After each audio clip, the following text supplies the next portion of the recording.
আসসালামু আলাইকুম everyone, welcome back to my channel Farhana's cooking studio. আজ আমি আপনাদের সাথে শেয়ার করব তাল শাঁসের রেসিপি। তাল শাঁস সাধারণত শীতকালে পাওয়া যায়, আর এটা রান্না করে খেতেও কিন্তু অসম্ভব সুন্দর লাগে। এই তাল শাঁস কিন্তু কাঁচা অবস্থাতেও খাওয়া যায়।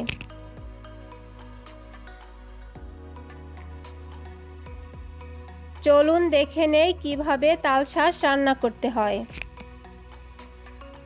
তাল শাঁস রান্না করার জন্য চুলায় আমি একটা প্যান বসিয়ে দিয়েছি এবং তাতে 1 লিটার পরিমাণ গরুর দুধ নিয়ে নিয়েছি। চুলা মিডিয়াম হিটে রেখে এই দুধে বলক আসা পর্যন্ত আমি অপেক্ষা করছি। কিছুক্ষণ জাল করে নেওয়ার পর দুধে বলক চলে এসেছে। এখন আমি তাল শাঁসগুলো দুধের মধ্যে দিয়ে দিচ্ছি। এই তাল শাঁসগুলো কেটে নেওয়ার পর আমি পানি দিয়ে ভালোভাবে পরিষ্কার করে নিয়েছি। তাল শাঁসের মধ্যে অনেক ময়লা আবর্জনা থাকে, তাই আপনারা চেষ্টা করবেন তাল শাঁসগুলো কেটে নেওয়ার পর পানি দিয়ে পরিষ্কার করে নেওয়ার। দুধের মধ্যে তাল শাঁস দিয়ে দেওয়ার পর আমি চামচের সাহায্যে ভালোভাবে মিক্স করে নিচ্ছি।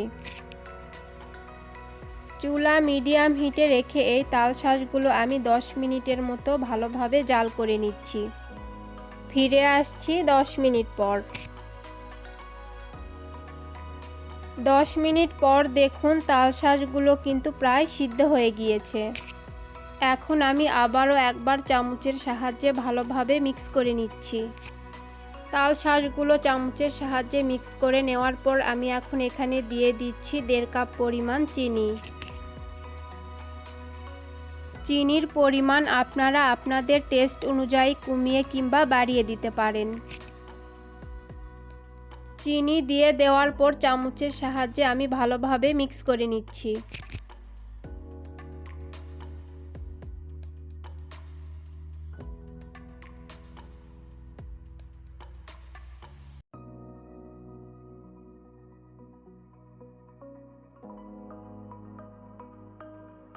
চিনি দিয়ে দেওয়ার পর এই তাল শাঁস আমি আর 10 মিনিটের মতো রান্না করে নিব। ফিরে আসছি 10 মিনিট পর। ফিরে এলাম 10 মিনিট পর।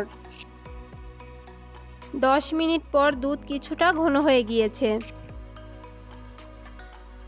এখন আমি এখানে দিয়ে দিচ্ছি 1/3 কাপ পরিমাণ কোরানো নারিকেল। নারিকেল কোড়া দেওয়ার কারণে কিন্তু এই তাল শাঁস খেতে অনেক মজার হবে। নারিকেল কোড়া দিয়ে দেওয়ার পর চামচের সাহায্যে ভালোভাবে মিক্স করে নিচ্ছি।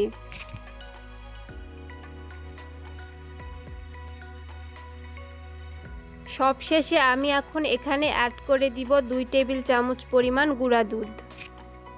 গুঁড়া দুধের মধ্যে সামান্য পরিমাণ দুধ দিয়ে আমি একটা পাতলা মিশ্রণ তৈরি করে নিচ্ছি। গুঁড়া দুধের মিশ্রণটা আমি এখন দিয়ে দিচ্ছি। গরম দুধের মধ্যে গুঁড়া দুধ দিতে যাবেন না, তাহলে দলা পেকে যাবে। চুলার হিট মিডিয়ামে রেখে এই তাল শাঁস আমি আর 5 মিনিটের মতো রান্না করে নিব।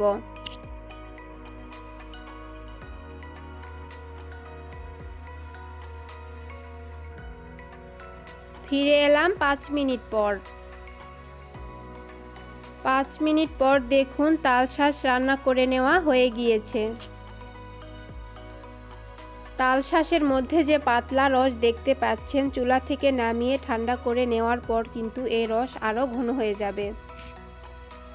তাল শাঁস রান্না করে নেওয়া হয়ে গিয়েছে। এখন চুলা বন্ধ করে ঠান্ডা করে আমি এটা পরিবেশন করে নিব। দেখুন তাল শাঁসের এই রেসিপিটি দেখতে কতটা লোভনীয় হয়েছে। এটা তৈরি করে নেওয়া যেমন সহজ, এর স্বাদও কিন্তু অসাধারণ। ঝটপট অল্প সময়ের মধ্যে এই তাল শাঁসের রেসিপিটি আপনারা বাসায় বানিয়ে নিতে পারেন। আমার এই রেসিপিটি ভালো লাগলে প্লিজ লাইক, কমেন্ট এবং শেয়ার করবেন। আর এখনও যারা আমার চ্যানেলটি সাবস্ক্রাইব করেননি, প্লিজ আমার চ্যানেলটি সাবস্ক্রাইব করে আমার পাশেই থাকবেন। আজ এখানেই বিদায় নিচ্ছি। আল্লাহ হাফেজ।